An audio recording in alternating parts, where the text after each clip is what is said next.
Good evening, good evening, good evening. Good evening, Chewy. Hello, mate. Good evening, George. Hello. I'm having to be very careful with myself because I'm finding myself singing op shop songs at the moment. I was just singing away and whistling op shop songs as that intro was playing because I just did Jason Kerrison on a podcast today. So I recorded a conversation with Jason Kerrison and my brain has been in one day in maybe zone for quite a long time. So yeah, how you guys? How's your day been? What have you been up to? Anything exciting? Anyone? Just trying not to freeze my knees off at work. Just cold. You wear shorts? No, it's just I sit down a lot now and I get cold knees, which makes me sound like I'm 180. Yeah, is that a sign of age, is it? It is, and I tell you what, this is a sign that a capitalist-driven society is just falling apart at the seams. They won't let me. These people won't let me bring a blanket to work. Ugh, geez, you need to work for like some kind of grey power organisation, bro. They'll let you have one. I'm joining the union. What about you, George? What's going on Thursday for you? It's a hard question, I know. I did a bit Sounds of like you weren't there. Yeah. Well, I certainly wasn't at any work or anything like that. No, I mean, last week was my last week of teaching in a classroom for the University of Otago, hopefully forever. So yeah, just got marking to do. So I've been on the hunt for a real job. Going to go back to painting houses, which is what I did when I left high school when I was like 15. Wynn's got me this painting job, and that was back when National had that policy where they'd give employers a couple of grand to hire Wynn's people. So I don't know, just looking at jobs, and they all seem more concerned with whether I take drugs than how much they're going to pay me. No one seems to have talked yet about the rate. Everyone seems interested in what I do on the weekends. Right. But no one wants to talk about the rate. It's very suspicious. It is very suspicious. We've been busy here, busy old time in his house. I'm actually just looking at the weather forecast for tomorrow here in Dunedin because if you don't know yet, I'm about to tell you to remind you that tomorrow night's show has already been recorded. It will still start at the same time, 10 o'clock. We're talking with a guy called James Hake, who is a how do we say it nicely? A right-wing evangelical Christian commentator with some perplexing views on the world. But I love those kinds of conversations, so that'll be on from tomorrow night at 10 p.m, which kind of means a day off tomorrow, which is sort of weird. And so you know what I thought I'd do, boys? We're all in the same neck of the woods. I thought if it was fine, I might head off to Long Beach with the dog and go for a good long walk during the day. And that just sounds like a fun thing to do. And I'm having a look at the weather here, and it's a bit of a mixed bag. Like I was hoping it was going to be full sun, like it says here, but it's sun and cloud. So I'm not sure. Snow that they've promised us. More in central, I think, isn't it? Or have they said snow for Dunedin? I have a dog with short legs that is just dying to be thrown into a snowbank. Where you live, you're up because you're. I can think of the place above you that it does snow and get. Do you get much when it does snow? It's happened a couple of times since we've been here, but never stays on the ground very long. First year I was here, we were up in Wakarei, which is up 200 meters above sea level, and we had 7 snows in the first winter we were here. And then since then, it doesn't really seem to be the same thing. 1 or 2 snows in Dunedin a year, and then like flurries that don't settle, as you say. But you know, I actually think we've got kind of the best of both worlds because it's always a bit magical and fun when there's snow, but then you don't have to put up with the shit of it all being all over the ground for, heaps of time and icing up and being a problem afterwards. So I quite like it actually. No, fair enough. Alrighty. Look, George, do you want to offer an opinion on snow? Or you shouldn't say that because you're going to get back to the drug conversation, aren't you? So maybe not. I'm good. Hey, we've talked, me and George have talked, and I think we've talked on the show quite a few times about Three Waters, what it was, what it is, what it could be. Ta-da! And as you will know, if you're a regular viewer of the show, we do like to delve a bit deeper into figuring out what things are. Often we say to experts who come on, talk to me like I'm 9. One, because it helps him explain things in a simple way, and two, because it's basically the mentality I have anyway, that of a 9-year-old boy. So we like to dumb things down a bit, make things really simple, look at what things are, and then that gives us a foundation for talking more about them. We've never really done it with Three Waters, and I thought maybe tonight, seeing that the first reading of the bill has just passed, and there seems to be a bit of contention about, is it good, is it bad, has Nanaia Mahuta ballsed up, and I think there was an apology that maybe the process hasn't been as good as it could have been. I think that's fair to say. That what is it? What's it all about, and what do we think of it? So this sort of started with a conversation or article that I read today on News Hub. I think this actually comes from RNZ.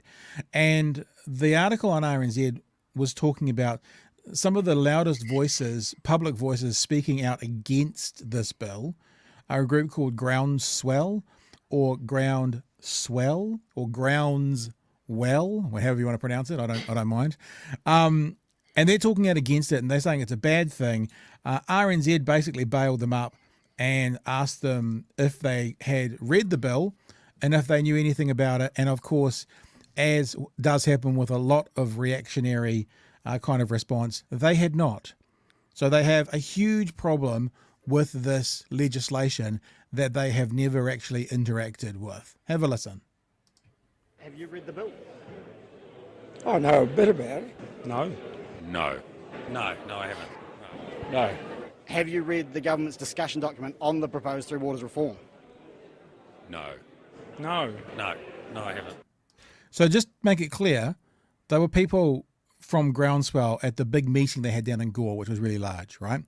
They haven't read the bill, and they haven't read basically the summary of the bill, but they're against the bill, right? Just so we're clear, that's what they're saying. Now, this is not me actually standing up for the bill, because I can see a couple of aspects from both sides that are good and bad, but I've read the summary of the bill, so I have a reason to know what's sort of going on there. We'll just play a bit more of these guys from the Gore meeting. And they are not alone, with GroundSwell co-founders Laurie Patterson and Bryce McKenzie also saying they haven't read the proposed legislation. But Mr Patterson says, nonetheless, they're opposed to what's on the table. We're not against Three Waters reform necessarily. We just think that this is crazy what they're doing. And as I said originally, there's actually a facility in there for local governments, councils, to get money through that fund anyway. Just need the government to put some money in there instead of wasting it on bloody PR spin and consultants and all the rest spin. of it. Because the amount of money this government's wasted is staggering, on things.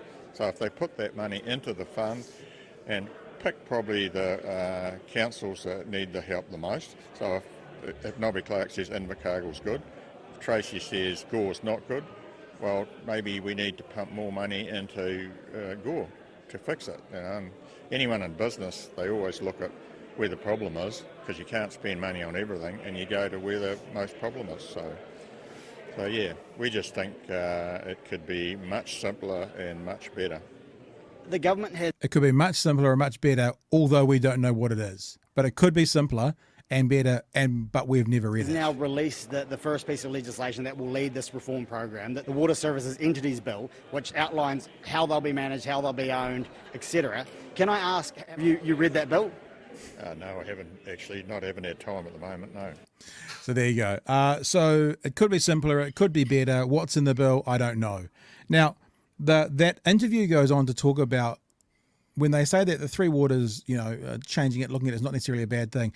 They go on to basically say every council in New Zealand should take this to referendum and the people should decide. And I just thought, if they're quoting that the amount of money this government has wasted is terrible, how much fucking money would it cost for every council to do a referendum to find out from the people whether they want the Three Waters bill, yes or no? I kind of get the sense that would be a huge amount of money that then people would be complaining about the amount of money they were wasting on referendum.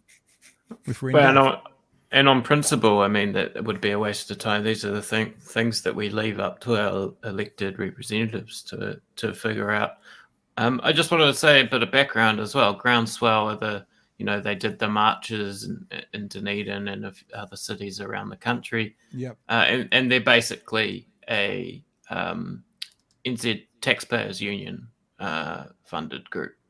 This was discovered basically by accident at some point going to their website. It was clear that it basically said Taxpayers Union, and then what's his face? Jordan, what's his name? Jordan Williams. Yeah, he's traveling around in a camper van. Yeah.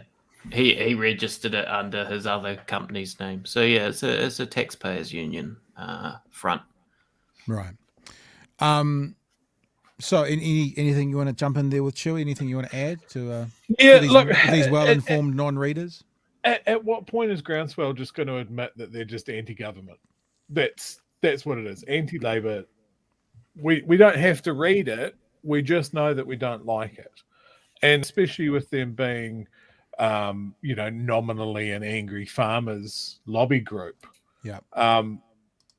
From my understanding of Three Waters, it doesn't really affect farmers at all, but there seems to be a perception that it is going to affect how they look after water on their property or wetlands and that sort of thing, which is, it doesn't have anything to do with that. It's wastewater, stormwater, and drinking water. I wonder if that's why they don't read it, because they can make claims that aren't in it if they don't read it. Yeah, if they read it, it would be more difficult to make those claims. Just so people know who they are, what you just said about farmers. This is off their Facebook page, which you can see if you're watching.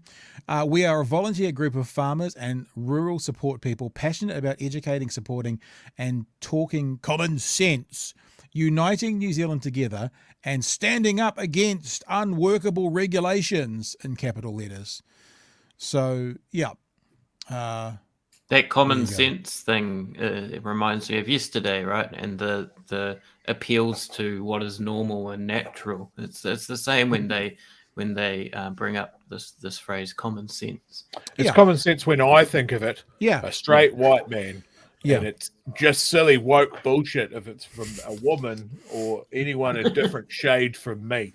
Yeah. Now I'm going to fuck off down to my shed and I'm going to stay there, but I'm going to be furious about it. I'm going to be furious about it, even though I haven't read what it is or really could tell you anything about it. It's that bloody woman. That one on the screen right now. One of them. Yeah, one of them. So I thought the other thing we could do is actually have a look at what is Three Waters. I mean, you guys have just synopsized it by saying, basically sewage water, drinking water, wastewater, grey water. But other than that, what's it all about? What is the hubbub about? What is the concern about? Okay, so there's a little bit of reading here, and my dyslexic brain might fry out a couple of times, so bear with me. But I will get through this because I wanted us to know, what we say, we like to lead people to water, we like to give you the information, so at least you can make an informed decision that you think it's bloody awful or not, but at least you'll then know because you'll have the information. So it was really started, the idea about this, when there was a significant issue. I think it was in Havelock North, wasn't it? So in Havelock North, there was a problem with their water and people died from it.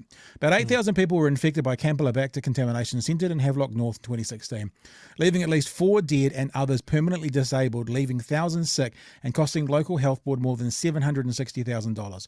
This prompted the government to take a long, hard look at water services and how they're being delivered across New Zealand. The result being a proposed program of reform which would see water management taken from New Zealand's 67 councils and handed to 4 big regional entities. In recent years too, Wellington has seen sewage bubbling up in the streets, and in Auckland, storms have regularly led to beach closures due to sewage overflows. Drinking water supplies across New Zealand are inconsistently managed and often need boiling. Local government minister Naya Mahuta said it was unacceptable that every year about 34,000 people in New Zealand fell ill from drinking water. I didn't know that. That's a big number in a first world country. And thousands of households were required to boil their water to drink it safely. Reports from the Water Industry Commission for Scotland, reviewed by engineering firm Becker, suggested between 120 billion and 185 billion was needed over the next 30 to 40 years to get water systems across the country up to standard. Now, this is quite a long article, right? And you guys can jump in at any time, remember. But what I've done is I've gone through and just pulled out a few key points from the article as we go through so people can know more about it. One of the changes proposed fairly uncontentious is the establishment of a new drinking water regulation body called it's Taumata Arawai. Drinking water regulations have, although it's got a Māori name, so maybe that's part of the problem with it. Drinking water regulations have been managed by the Ministry of Health, but with the passing of the Water Services Bill into law, Taumata Arawai will oversee, administer and enforce all of New Zealand's drinking water regulations. It will also provide oversight of environmental performance of wastewater and stormwater networks. Right, the next part. That's obviously going to have a big effect on farmers on their own drinking water bores. You think so? Oh, massively. Not at all. So if you've got if you've got private access to water, though, I mean, I remember when I was living up in Northland for a few months, the place I was living on had a bore, and the local council said that they were going to start to charge people for using bore water, and so that property I was on capped their bores and went to tanks, because there was just another way that they thought local regulations was going to try and get some money out of them and actually get involved in their sort of private water. I guess the argument is if you're taking water off the water table, then that's water that could be going into other places and be used by the general population. I don't know. The other thing that I've seen getting lumped in with Three Waters, and I often see people in the rural sector talking about it, was something that was floated. I'm not sure what happened to it, but it was like if you had a bore or a water supply on your property and you were using that to supply water to somebody else, like a neighbor or something, then you had a duty of care to make sure that it was safe and drinkable. Which, if we're talking about common sense, that sounds pretty common sense to me. Yeah. But I often see that getting thrown into Three Waters when it's actually a completely separate thing.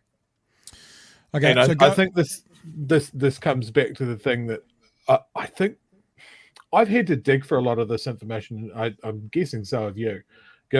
Government, I think, has done a terrible job of explaining what this is to people. Yeah. I think that's what Nanaia Mahuta has actually acknowledged it. I think that's what was kind of, I don't know if it was an apology, maybe it was more of an acknowledgement that there could have been better communication around this. So I think that's fair. Because if you don't have really crystal clear communication, if you don't, not to smash this point over and over again, but if you don't lead the horses to water, then you get groups like GroundSwell, filling the void with bullshit. Yeah, absolutely. So talking about the ownership under the new Three Waters idea. Now, other thing is this document that we're reading from RNZ is sort of end of last year. Now, there probably has been some minor changes, but it was the best one that I found kind of encompassed pretty much all of what the explanations were. So they do say in this document that this is not a final rendering. There is going to be some changes along the way, but this is what we're looking at right now.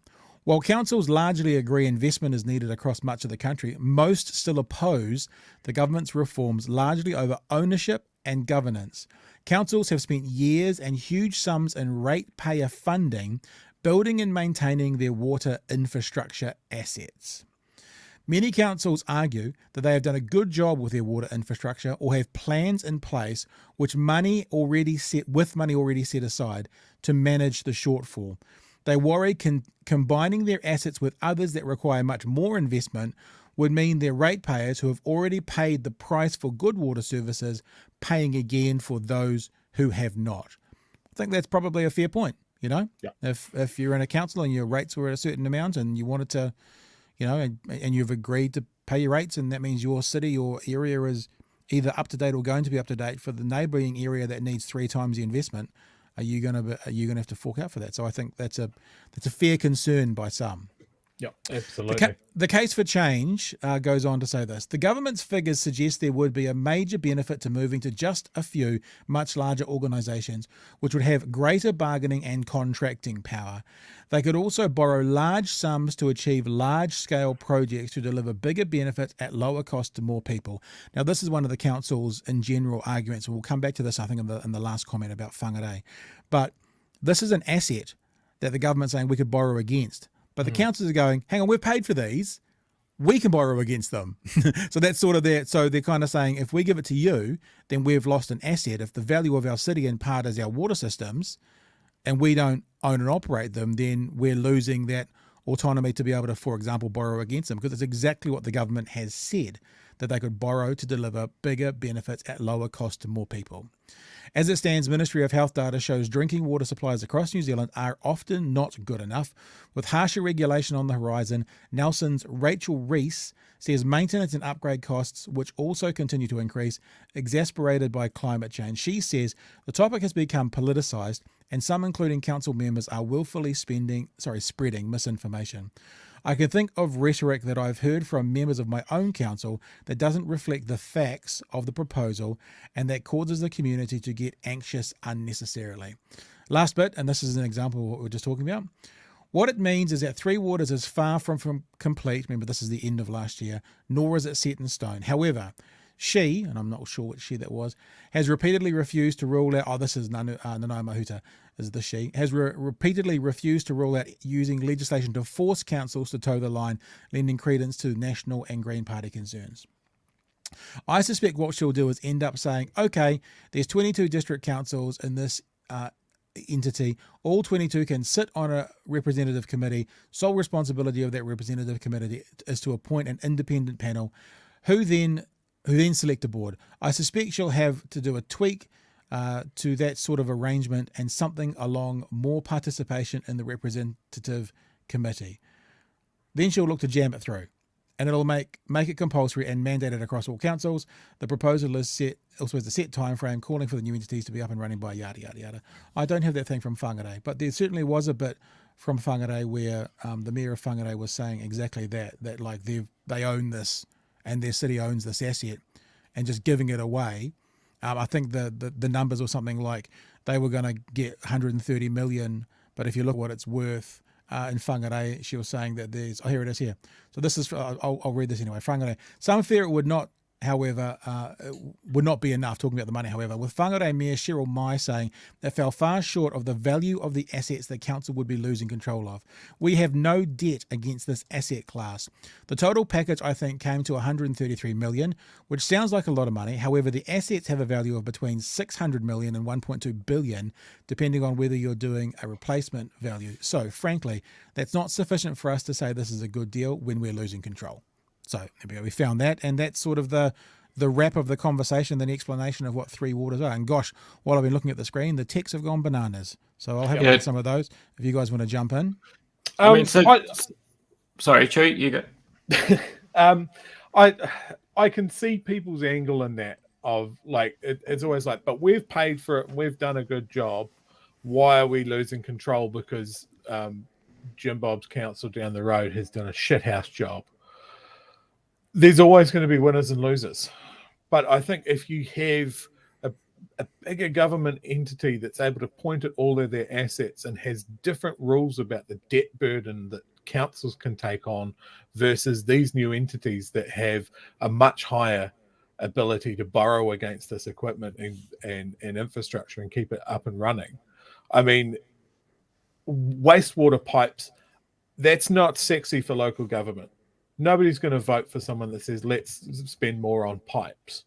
You know, it just doesn't happen. And so when people hear that their rates are going up, they get angry, they don't vote, or they vote for someone that's saying, I'm not going to raise rates as much, and then the work doesn't happen. We've seen that in Dunedin.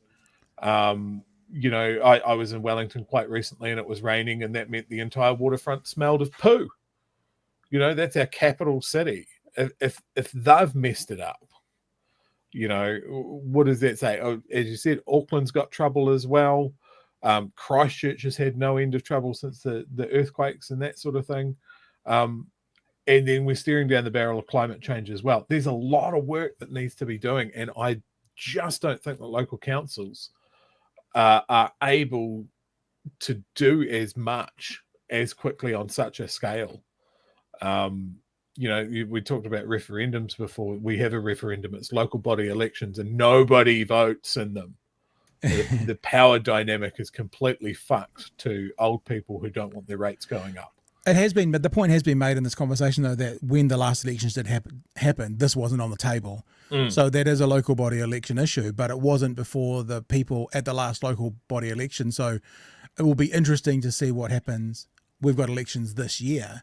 Yeah. and if Three Waters becomes a big election issue. But from the sounds of things, acknowledging that this is maybe a 4 or 5 or 6 month old article we were reading with the basics, is that sounds like Nanaia Mahuta hasn't actually ruled out. Doesn't matter what the councils want, we can still push it through if we want to. Yeah, which is not a great look. No. It seems to be what's happened since the time of that article is just ongoing negotiations in terms of how people get a return on the work that their council has done to their infrastructure, to their water infrastructure in the past. For example, Phil Goff in Auckland was upset that, it says here, Auckland Council will contribute 93% of the assets to the northernmost regional entity for Three Waters, but only have a four seats on the representative group out 4 out of 14. But what they've worked out, and this is similar to how Gore and Southland have come around to sort of being okay with Three Waters, is that Auckland's going to get $127 million up front as sort of a payoff for the infrastructure spending that they've done up until now. I guess it also means if there's no expenses to that local council anymore, like out of their coffers, obviously we all pay for it in taxes or whatever, like an asset that the whangara Mayor was saying could be worth between 600 million and 1.2 billion, that might be what it's worth on paper, but if it also costs 100 million a year to upkeep, then actually maybe a couple of $100 million is a fair amount, like as it sounds like it's happening in Auckland or something. I don't know. I guess it's not necessarily a value of something is not necessarily what it's worth in a net capacity. You know what I'm saying? Yeah. I'm sure that there's councils around the country that are going, oh, fuck, you're going to take this problem off my plate?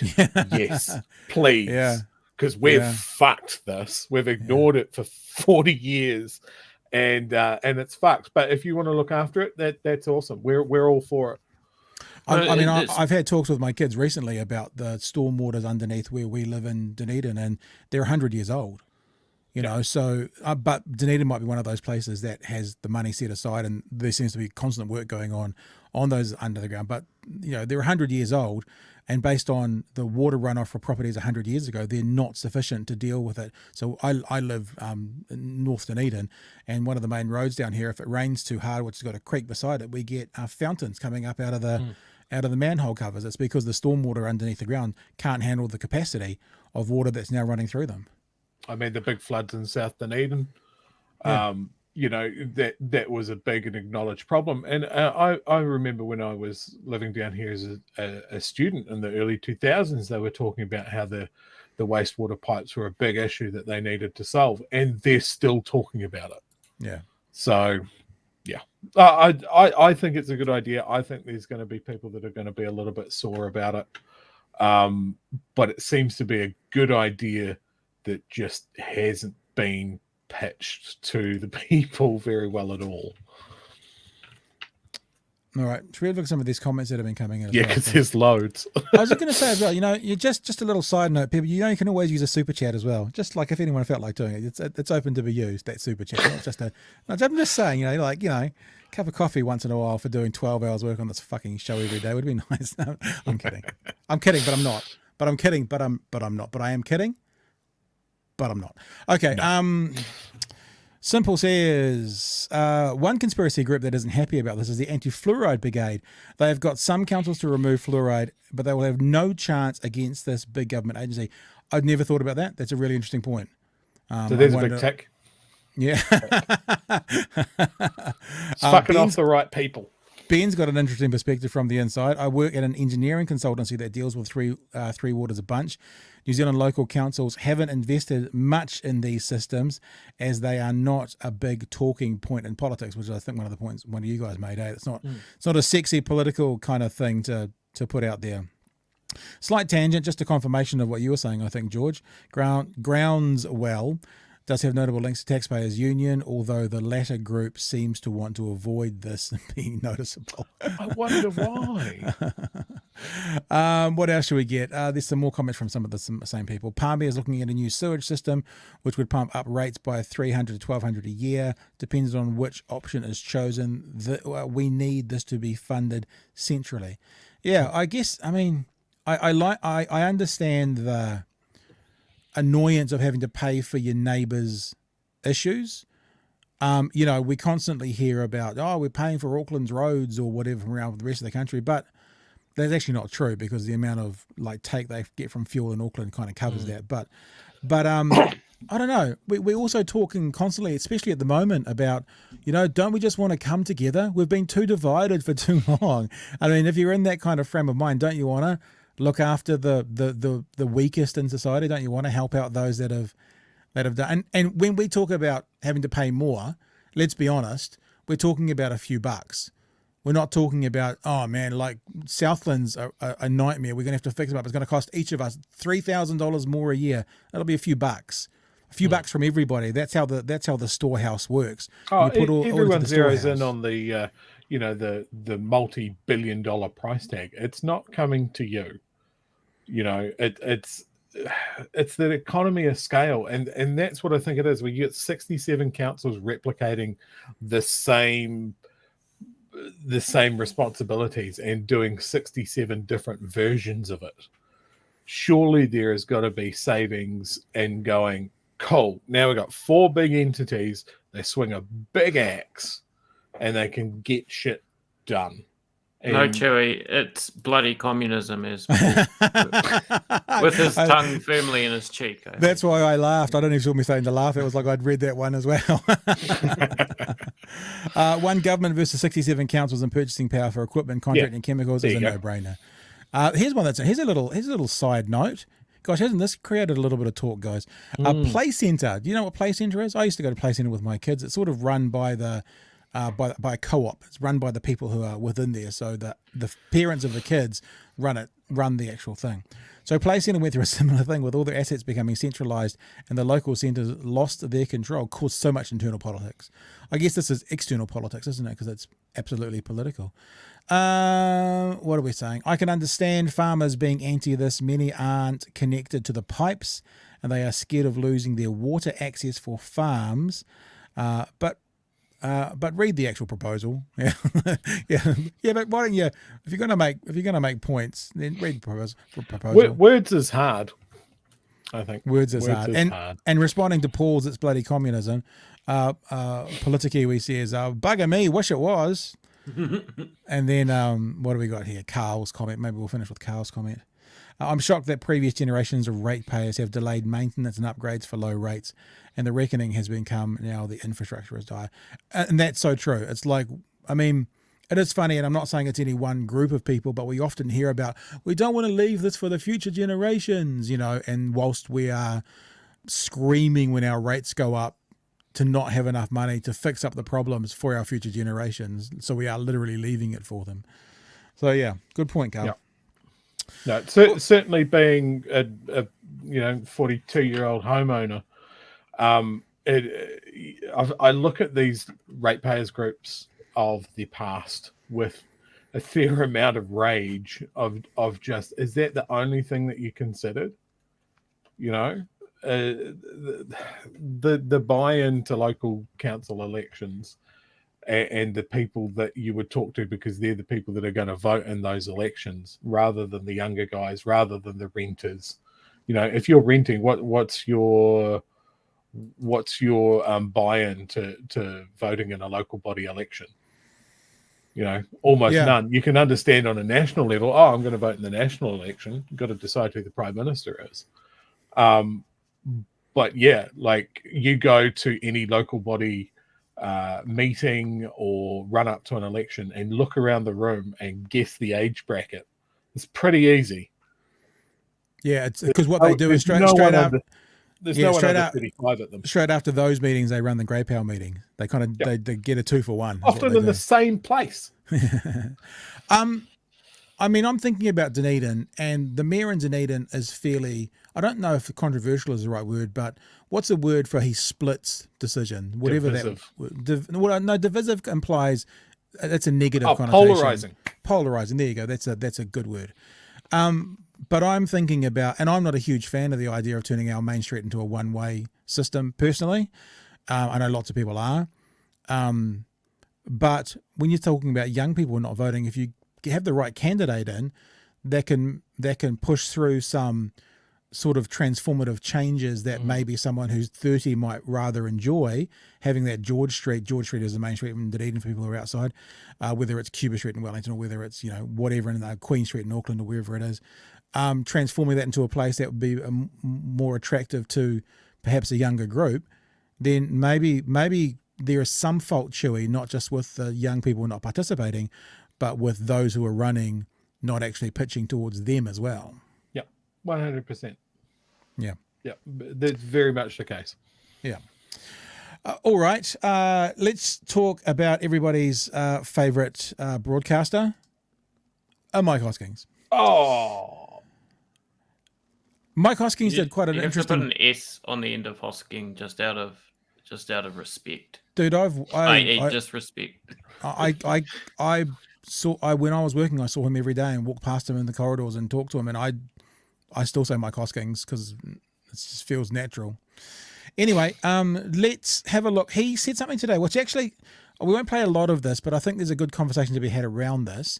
And there might be some people saying, well, why are you playing that interview tomorrow night, Pat, after we play this conversation? So he has a bit of a chat about conspiracy theorists and how much time we should be giving to conspiracy theorists. Now, not wanting to give him too much grief, but the first thing I did notice with Mike's minute takes about 3 minutes to get through. We're not going to play the whole thing, but we'll just play a little bit of it. And it's based around the Prime Minister in America and having a meeting with Blackfoot. I think it's called Blackfoot, the group that security group. Oh, BlackRock. BlackRock, sorry. Blackfoot is what you get when you've got leprosy. BlackRock, because and the conspiracy theorists going nuts over it. Let's just have a quick listen to a few of his words. There's something in the first 10 seconds he says, which I'll come back to, but the whole thing. Here we go. Anytime you're ready. The Mike Hosking Breakfast, 6 to 9 weekdays on News Talk ZB. G'day there. It's an interesting conundrum, don't you think? The Herald yesterday led for an extended period of the day with a story written by a blog site called The Spin-Off. Okay, first of all, did you get that? A blog site called The Spin-Off. One wonders if someone protesteth a bit too much, referring to The Spin-Off as a blog site. But we'll go on. About a story that had semi-taken off about Jacinda Ardern and her trip to America, but more specifically to a company called BlackRock. Now, I would not have mentioned it. In fact, I didn't, given I got the emails in the very early hours of the morning yesterday, in what was clearly yet another orchestrated attempt by the crazies to peddle the latest conspiracy theory. Now, the conspiracy theory is, well, I think it is, I'm not entirely sure because it's a waste of time going down the whole rabbit hole, but the conspiracy theory, in the broadest of senses, is there is a sort of a one world type project and we're all being manipulated. More specifically, BlackRock, which is a heavyweight investment company, is thought by the crazies to own mainstream media and all of pharmaceutical companies all over the world and a part of the overarching conspiracy about this new world order. Anyway, Prime Minister went to meet them. The trouble with the PM going to meet them is if you follow any sort of news, you knew she went to meet them because it was widely covered at the time. The emails, though, suggest it's a conspiracy and nobody knew about it. So that'll do. That gives us a gist of it. He goes on to talk a little bit about Clark Gayford and his ankle bracelet as well being a conspiracy. Thank you, VJ Rex, for the $10. Appreciate that. And appreciate the super chat. Unfortunately, government can't be trusted to negotiate actual cheaper deals, often devolves to preferential providers who write everything. Yeah, very good. Thank you, VJ. Appreciate that. So conversation about conspiracy theories and how much attention we should give them. So Have first at it, boys. of all, I didn't like that wee segment because I agreed with Mike Hosking. I know. It feels yucky. I get it. Oh, yuck. Look, this is something that I've wrestled with a lot, when you're talking about these conspiracy groups and really edge politics, extremism and that sort of thing. Do you ignore it or do you shine a light on it? I think we touched on this a little bit when we were talking last night about your interview that's coming up on Friday. Do you make the risk of platforming someone, or do you just hold up a mirror and sort of go, well, really? You do sound like crazy. Like someone I was thinking about last night was obviously Louis Theroux and his very famous interviews with some very deviant people. The most hated Nazis church in and that. America.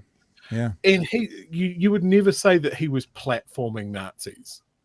You know, it's a very, very different thing. And I think it's the targeted questions and that sort of thing. And I think this is what the spin-off have done here. They're shining a light into a corner that people would quite happily not need to know about. But we saw where that got us with the Parliament occupation, I guess. Yep.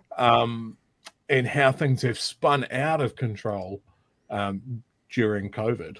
And I think it's just too many people spending too much time on the internet. But it's very easy to write these groups off and ignore what they're doing. And then it goes, oh, shit, I didn't know this was going on. We kind of need to know that it's going on. I wonder if it's a mix between needing to know what's going on and when you shine enough light on something, do you begin to sort of idolize or celebrate it? Even if you don't agree with it, you know, does it become almost fetishize it? You know, and there are certainly some people out there in the media and some sites and some blogs who will always go after the massive controversial issue because it's the massive controversial issue.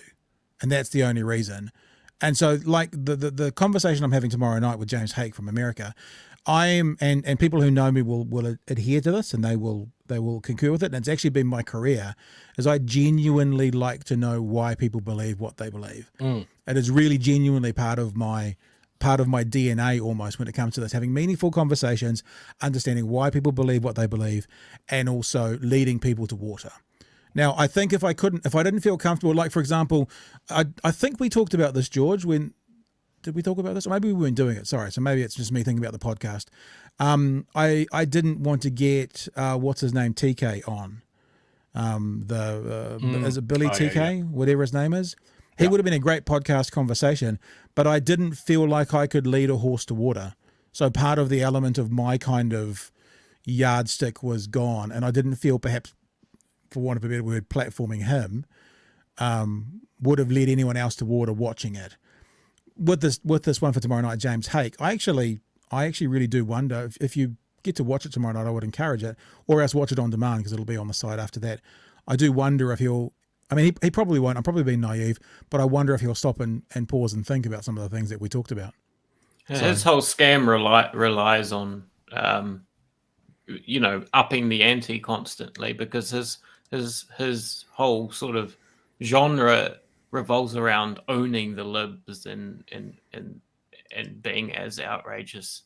So that's something else, though, George. Not to cut you off, but to add to what you're saying is then there's grifters.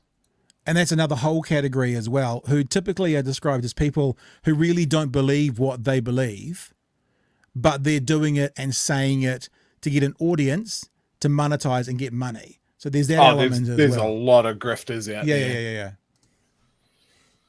Well, I think that's totally the case with this dude. Well, you reckon it is? I don't think he actually is serious about having some sort of intellectual conversation about how white people should be the majority in America. No, because then you can paint yourself as the victim when there's inevitable, clap back against you, and I'm being victimized. Please contribute to my Patreon to keep me speaking the truth. Exactly. When you look at all of these guys, they run the same from the local ones here, like Lee Williams, to over in the UK, right through the anti-trans movement and the anti-immigrant movement. And it's the same over in the States where they're like, oh, we're the silent majority and we're being deplatformed. Watch me on YouTube, on Twitch, on Telegram, and here's me in the latest article of fucking shit heap weekly. It's they're all running a scam because they're, it's their moneymaker. Yeah, I want to highlight. You go. Sorry, yeah. I want to highlight this Politikiwi comment because this does come up a lot. Is the fact checking, trying to meet people on some sort of plane of like facts and logic or whatever, or the marketplace of ideas. Exactly, it's a trap that I think we fall into quite a bit, trying to meet them on their plane of reality when really they're there to basically, again, try to be as full on as possible. Having a debate me coward. Sometimes you end up with the point of going, well, some opinions and some beliefs just do not operate on the same plane.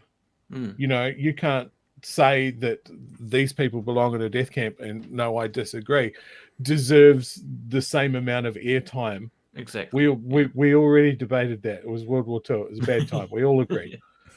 We don't need to revisit it, And at the same time, I don't have a problem with Pat interviewing the guy, because it means our community can kind of we can talk about this like we're talking about now, and our community can watch it and have a laugh and that sort of thing. I don't think it's necessarily like platforming bad ideas, because I don't believe that ideas are these sort of viral things that will suddenly appear in the minds of whoever watches that video, and suddenly they'll be racist themselves. Yeah. No, and look, it was quite interesting. And look, I just want to say again, thanks to Kim for the super chat.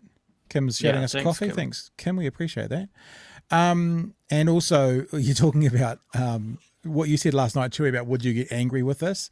And I said, well, maybe. This is my mate Jason, who is part of the reason we're doing this, because he is the technical guy who helped me set all this stuff up when we were working together on every podcast I did prior to lockdown. And then since lockdown onwards, I've basically been a solo thing. But, once every couple of weeks, Jason gets a phone call, go, it's not fucking working. And he does what he can to settle me down and help me out. But this comment here, oh God, I'm having flashbacks to episode 3 and Dion. That was a podcast we did with a flat earther. You know how I said I enjoy speaking to flat earthers. I love that one. But I hear it, and I really would encourage you to come tomorrow night and have a listen and have a watch. It's too long. It literally goes into Saturday. But have a look and have a listen. It's just an interesting insight into the minds of some people. I don't think he's a grifter, as in I don't think he doesn't believe what he's saying, because he's involved with this guy Jesse Lee Peterson, and Jesse Lee Peterson spouts all these things as well. And it sounds like you're listening to someone who's sat in a church building, group. He's heard it from the front and he's just repeating it. And I actually think, with the greatest respect to James, if he ever sees this, he sounds really unconfident in his language. He almost comes across as a little bit nervous about the conversation, because as soon as you ask a question, like he was talking about how same-sex marriage is bad, and I'm like, okay, so you told me it's bad, now tell me how it's bad. And he couldn't really do it. He came up with that bullshit argument about procreation and children, and I went, oh, okay, so 2 7-year-olds getting married is bad then, because they're not going to have kids. So it was like he hadn't, like, fuck, I've been doing this for 20 years, yeah? And especially when I worked in a talkback station, which was primarily conservative, I've heard every argument, I've had every argument, I've researched every argument without saying, yay me, I'm the shit. You need to bring your A game. You really, really need to bring your A game. And actually, a couple of times in that conversation, I said to him, nah, bro, you're better than this. That's a terrible argument. I actually said it to him in the conversation. I said, no, that's not good enough. That's not good enough. I mean, is that a sign of someone that's just trapped so hard in his echo chamber that he just doesn't get people pushing back against him? Probably. They just go, yeah, man, that's it. Probably. You don't have to defend your argument, so you don't have a defense ready to go. Yeah. Yeah, it could well be that. And look, I guess we've done a very good advert for tomorrow night's show, haven't we, guys? Sure, everyone will be tuning in now. But look, I think it was fair to ask the question, should we platform him? I kind of hate that term, actually, to be honest. But because of what was said today by Mike Hoskins about, talking to conspiracy theorists, and there's no question. And I did a podcast today with Jason Kerrison from OpShop, who was also quite a high profile figure at the Wellington protests. And dude, I had a lovely time talking to Jason Kerrison. I was working in music radio in the late 1990s, so OpShop was a pretty big band of part of my life, with certainly One Day and Maybe and those sorts of things as well. And, I don't actually want to say what we said in the conversation, because I want people to tune in maybe next Tuesday when we drop it. But he told me some stuff that's happened to him through his positions that have kind of ended parts of his career. And we had a really interesting conversation. And I still say, and George, I think you can probably testify to this, I don't think I've ever been mean or nasty or abused, for example, an anti-vaxxer. I might have said I think their views are ridiculous, but I don't think I've ever attacked any one of them. And I'm going to platform Jason Kerrison, A, because he's a really impressive figure in our country for the last 20 years with his music, and B, because he's got some interesting thoughts. And I say interesting not as in I think that they're valid or good or, you know, persuasive, but some interesting things to talk about. Like I fact checked him in real time on one thing when he talked about, you know, people having to keep their jobs by getting a vaccine. I said, well, that one's easy because, like, if you're a nurse, there's a list of vaccines you have to be a nurse. This is just one more. So there's actually already tons of jobs where you need vaccines for. And, you know, he admitted to, oh, well, maybe I didn't know that one. He sent a tweet out to aimed at Hillary Barry that she took as a veiled death threat. Now, we can argue whether that was fair or not. He's backed off that. He basically apologized on the podcast for it and acknowledges his wrong. So, yeah, I'm platforming a conspiracy theorist on some level, but I'm also talking to an amazing musician with an interesting life who's got some perspective on his actions, but still he's got lots of positions that we disagree on. I think it's an interesting chat. I think with the Mike Hosking thing, my thoughts on it were a bit different to what we've been talking about. I'm sort of interested in how increasingly the term conspiracy theorist is used for, you know, people I don't disagree with, or maybe people with radical ideas, and it will increasingly be used against, you know, those on the left that don't think, for example, that, you know, Bill Gates is putting chips in our vaccines, but maybe are critical of the United Nations, or critical of the fact that, yes, a bunch of bank investors do run the world, or, you know, critical of these things, and then are sort of dismissed as conspiracy theorists. Yeah. Yeah, it's interesting how quick it's changed, hasn't it? Like, I mean, in the circles that I moved in, you know, you'd hit a lot of those notes, you know, the banks control everything and big government is bad and all of that sort of stuff. And I wonder what it is like, take COVID as an example. Like, everything that I read, all the people that I listened to, it all had a ring of truth, for me at least. And then for other people, it's just struck them as propaganda, and I'm not going to follow that, and something seems off, and then that might have knocked them into the orbit of someone that's even more down that track, and it just spirals from there. But it just seems to me that there's a lot more people talking about a lot more crazy stuff just lately.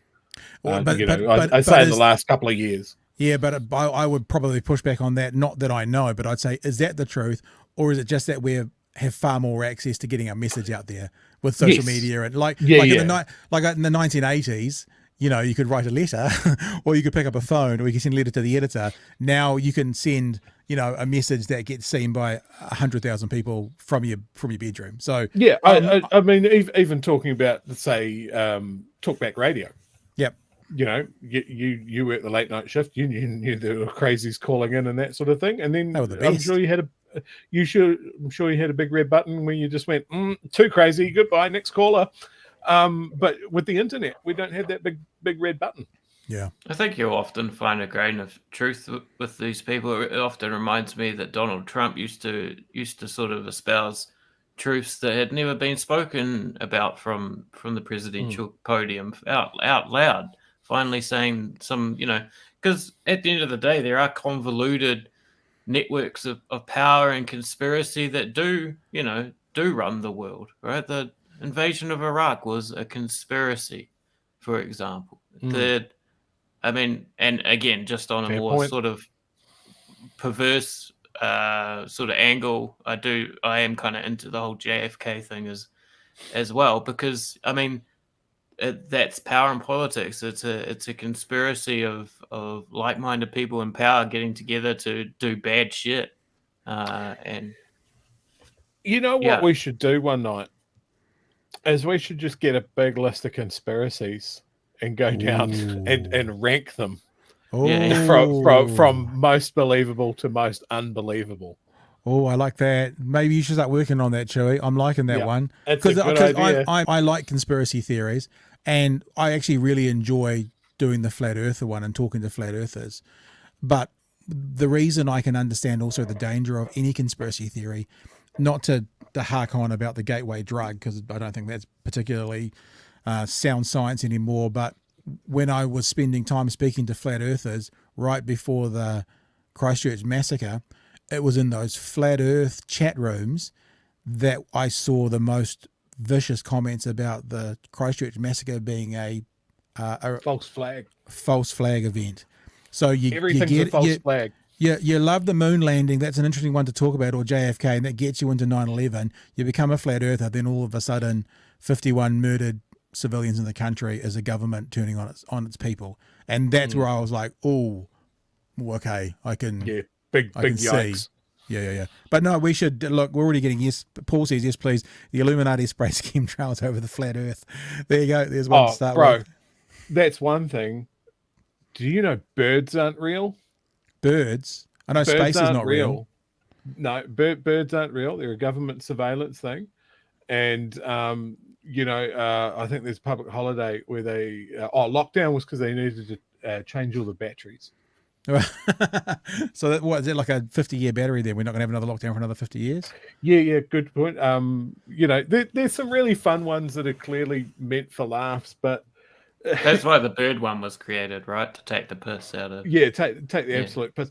I remember seeing a thing of like, you talk about the moon landings, that the best way to respond to that is like, bro, do you believe that? Do you believe the moon's real? Yeah. Mate, you're a sucker. I always struggle with conspiracy theories because I try and work them out. So I think 9/11 was a really interesting one, and the issues around the plane that hit the Pentagon is really fascinating because of all the millions of cameras that didn't catch anything. But so what I did was I delved into it, and I got someone. Is it Loose Change? Is it the documentary that talks about? Yes. Yeah. I got someone from Loose Change on, and I got an engineer who was at the Twin Towers the day after they fell, doing the investigation and writing the reports. I got those two people talking on the radio, and everything that the Loose Change guy said, like it fell into its own footprint. And even actually, no, it didn't. I was there, and there was buildings, 1,000 meters away that were hit by debris of an angled falling building, and it just went over and over and just off, and it's just like, all right, let's. He knows what he's talking about. So yeah, no, but I'm down for that. I noticed that Paul in the comments has solved my bird battery issue. They actually charge on the power lines. That is brilliant. There we go. See, it's self-sustaining now. So why that means there's that idea of cars being able to charge as they drive along the road with charging wires underneath. So the birds must be like the forerunner for that. Yeah, that's how they rolled out initial testing. That's brilliant. I'm loving that. I'm going to come up with a list. Yeah, we'll look at real ones as well. Yeah. Do you know what I think the biggest conspiracy theory is? I'm saying birds aren't real or aren't real. The biggest conspiracy theory is, I think George is fairly Orwellian, because at the start of this, before we came on air, I went, we'll do that one about conspiracy theories in 5-10 minutes, won't we? George laughed, and it's been 25 you said a minute. I was like 25 minutes we've been talking about it. We said it was never going to be a short piece. While you're watching, though, just to remind you, tomorrow night we have got this conversation with this guy here. Let me show you. He's going to be on. We're going to start it at 10 o'clock. It's already been recorded, so we won't be here live to do it. But you'll be able to talk to each other in the chats. Maybe I'll drop into the chats and have a look, and so I can put some of your comments over it if you want to see it. But you can see by the flag he's wearing on his chest and all that kind of stuff. It's really hard to tell what he's about.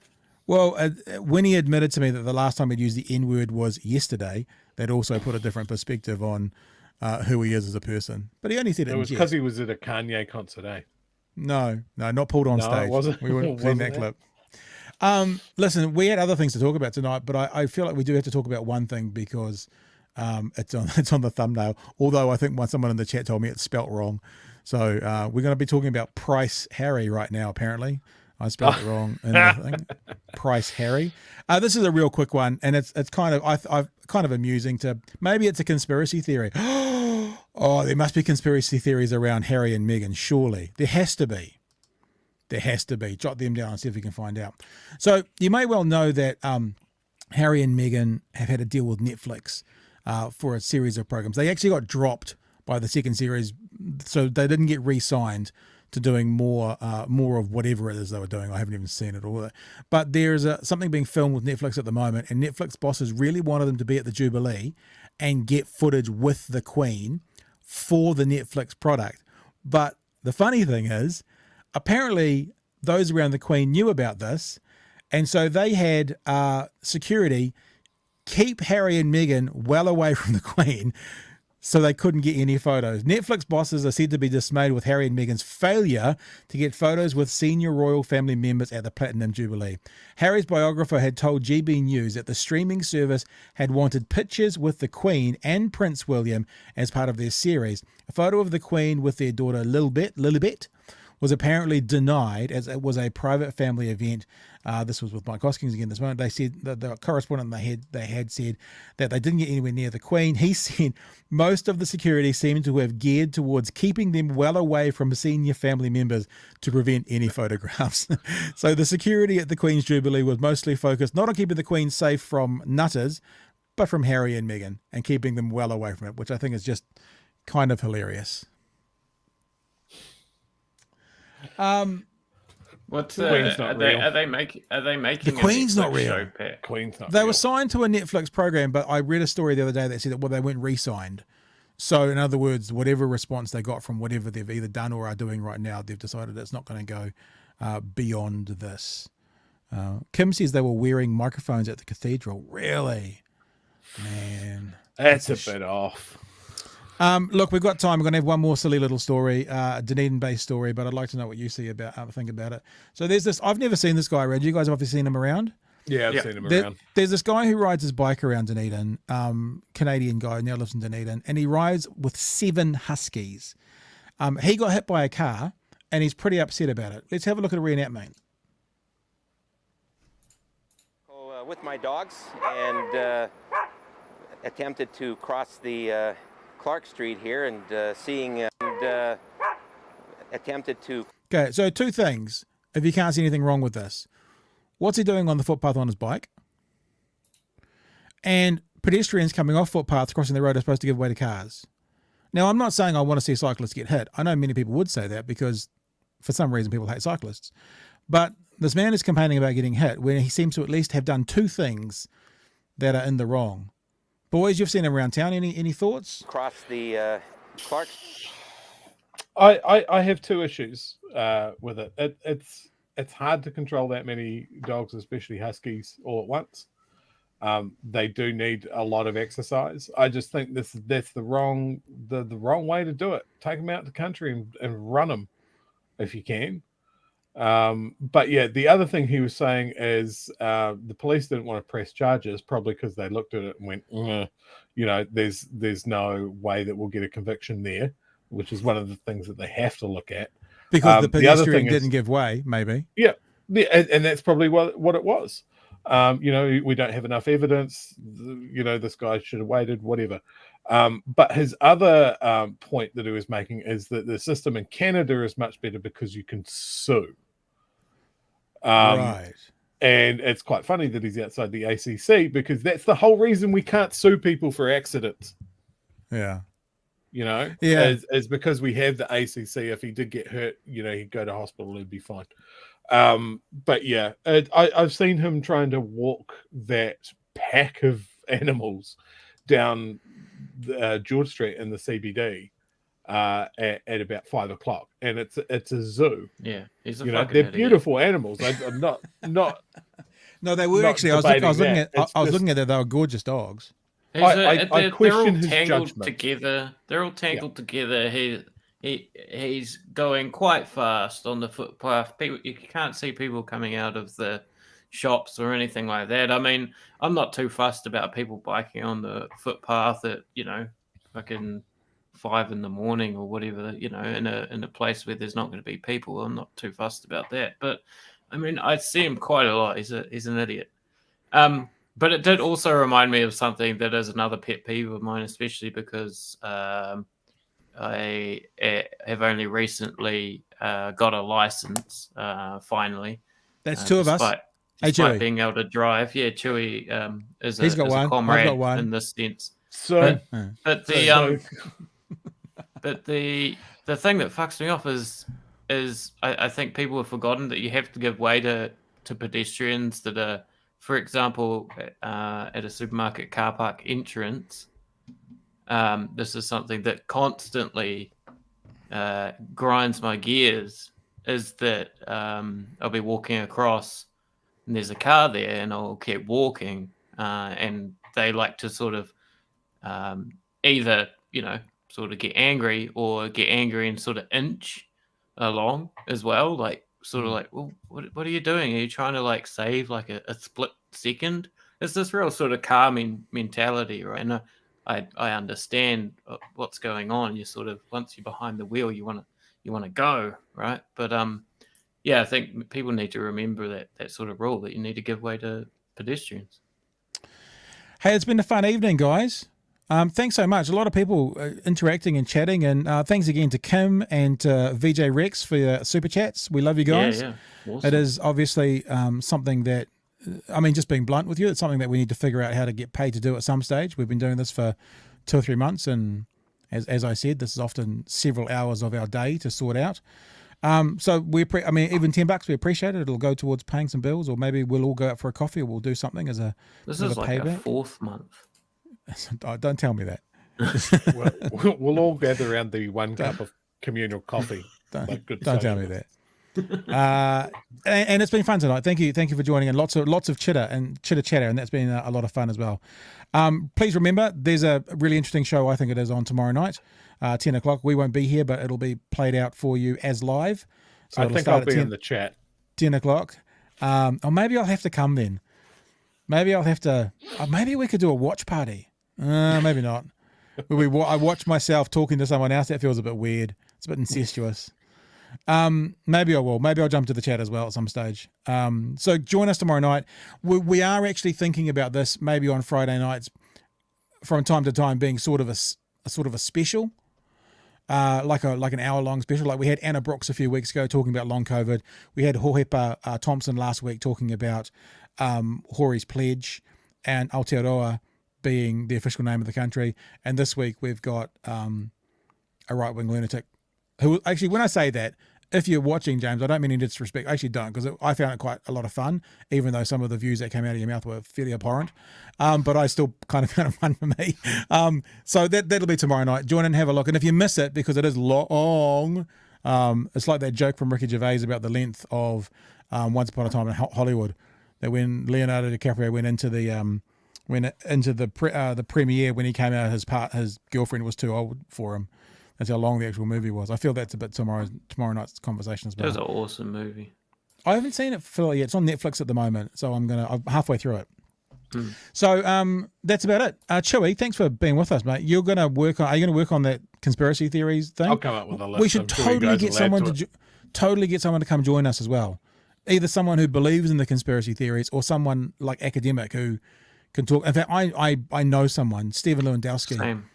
Who I've talked to before, and he's the guy who coined the phrase motivated cognition, and explained what that was, about how people will they'll stand on one side, they'll have an answer on the other side of the room, and they'll go through the research they need to get to their answer, and then when you stand in front of them and you disprove their research, or you basically show them other evidence, then they just take a different path to get to the same answer.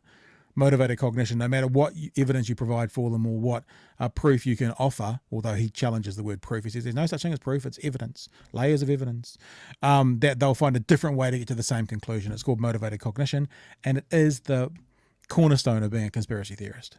So I know him, but he's based in Berlin, so maybe we could see what the time difference is. All right, guys. Tomorrow morning on the on the what is the thing called where we put this? The YouTube channel. So if you guys are on the YouTube channel now, can you please subscribe? We never say that because we don't know what we're doing. Smash that bell. But smash that bell, because tomorrow morning on this channel, I have an interesting conversation with a New Zealand broadcaster. Let's bring up a little thing to show you. There it is. Her name is Sharon Casey, and she is from The Edge. And she was also one of the hosts on Dancing with the Stars. My conversation with Sharon drops tomorrow. I think it's in the audio podcast, so you can go to iTunes and look up the Department of Conversation, and it drops tomorrow morning at 6:30. I think the video drops at 9 a.m. So if you are watching us on YouTube, just subscribe to the channel if you're not already. And that's a really interesting conversation because she's a really interesting person who has had some really interesting experiences, especially talking to her about being a mum and how basically a young mum in the media has to live and survive, and sort of what the women's magazines have done to her by taking stories off her Instagram and writing full stories about her children that had just been born when she didn't release any of those stories. Yeah. So, some really interesting chats tomorrow morning with Sharon Casey on this YouTube channel, scrolling down the bottom, and subscribe to it and you'll get that and all the other stuff we do as well. Anyway, that's us. We're done. Thanks, team. Thanks, Chewy. Thanks, George. And we will be back. I will be back here tomorrow night with James Hake. And we will be back with another live episode on Monday night at 10 p.m. next week for big hearing news. All right, team. Love you bits. We'll see you next time. Hooroo. Cheers, bud.